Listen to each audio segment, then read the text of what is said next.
Mas, gente, a pergunta é... Já é guerra? Já estamos em guerra?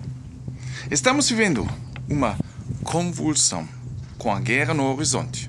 Infelizmente, sempre foi o caso na história da humanidade, que as espécies supostamente mais inteligentes tendem, de tempos em tempos, a esmagar tudo o que gerações construíram antes. Até mesmo teorias econômicas que definem a guerra como um precursor da reconstrução e a veem como um tubo de lucro. Isso é cínico e desumano. Como poderia ter chegado a isto novamente? O secretário-geral da OTAN, Jens Stoltenberg, disse pouco antes do início da Conferência de Segurança de Munique que a guerra entre a Ucrânia e a Rússia já havia começado em 2014. Stoltenberg certamente significou a anexão da Crimeia como a data.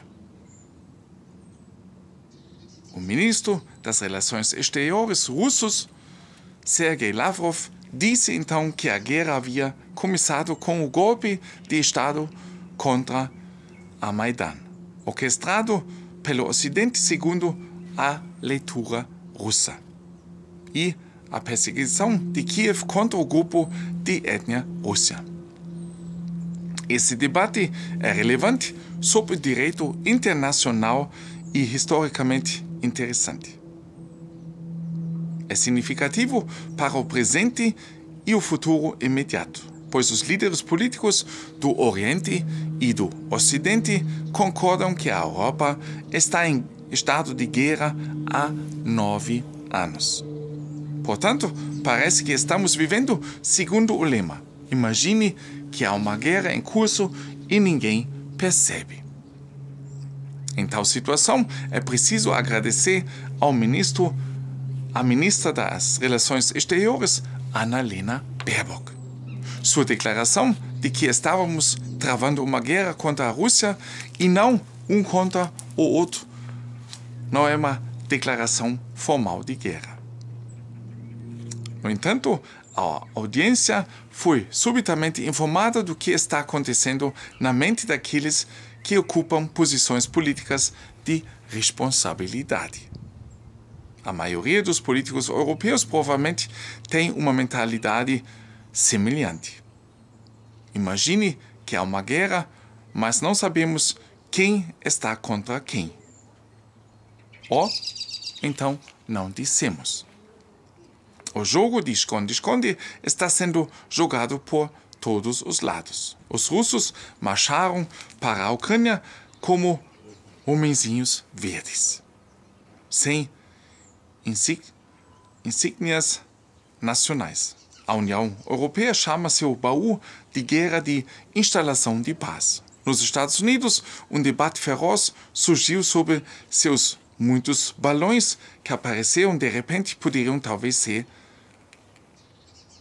aliens.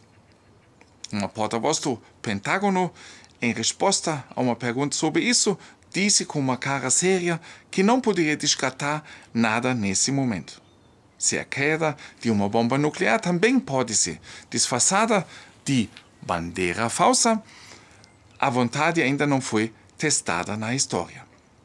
Na Europa, os governos optaram unanimemente pelo puro oportunismo nesse jogo sujo. Deixamos outros lutarem, aplausos sonoros para os ucranianos. O autoengano na guerra seguiu o padrão do Acordo de Refugiados, com o qual a União Europeia se comprou do autocrata Erdogan e disse adeus a seus valores. O mal-estar de muitos europeus perante a contínua escalada da retórica decorre do fato de não terem sido informados da verdade após a sempre nova cara de volta na propaganda de guerra. Eles estão confusos. Eles foram enviados à ilusão de que ficar com frio contra Putin, eles podem manter o desastre afastado. Os sistemas autocráticos podem forçar seus povos a lutar. Eles podem sacrificar seus filhos e filhas. Onde não existem uma mídia livre, uma posição vital e um Estado de direito em funcionamento, lá eles podem se mobilizar sem oposição. Um alto funcionário chinês disse recentemente em uma conversa confidencial, quando perguntado se temia um confronto militar com o Ocidente, que ele não desejava que isso acontecesse, mas se isso acontecesse, lutaremos. Um oficial militar turco disse em uma conversa confidencial antes do ataque da Rússia à Ucrânia que a Alemanha não era um fator na política mundial, porque o exército alemão, a Bundeswehr, não é capaz de lutar. Nas democracias europeias, por outro lado, é assim que deve ser. Um governo eleito define os interesses nacionais. Então, depois de uma discussão aberta, os partidos procuram soluções, dependendo de como as pessoas pensam. Finalmente, o governo decide se um país deve ou não deve participar de uma guerra com base nas decisões de um parlamento que está vinculado apenas pela consciência de seus membros. Os pré-requisitos para o funcionamento de uma democracia são a força de caráter do pessoal político, a transparência dos objetivos políticos e a firmeza comum em questões existenciais.